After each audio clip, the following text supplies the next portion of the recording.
Welcome to Let Me Fix This. Enjoy the video. You start by preparing the phone and workspace.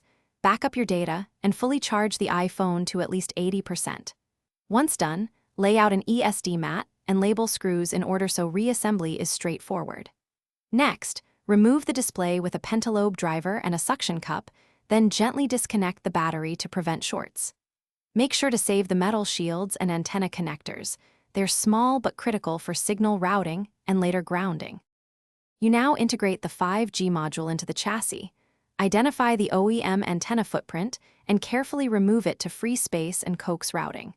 Next, position the compact 5G modem module adjacent to the logic board and secure it with non-conductive adhesive, making sure cooling clearance exists. Then connect the modem to your external antenna via a micro-U. FL pigtail or fine soldering. Route cables to avoid pinch points. Throughout this step, use low-temperature solder and steady hands to protect flex cables and nearby components. You finish by reconnecting the battery and booting the device to iOS. Then install provided modem firmware and any required configuration profiles so iOS recognizes the external radio. Once booted, run signal and speed tests across target 5G bands and make a voice/data test.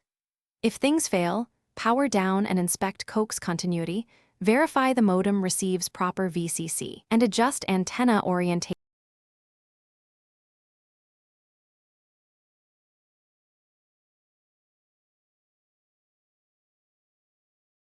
Thanks for watching. If you found this helpful, don't forget to like and subscribe.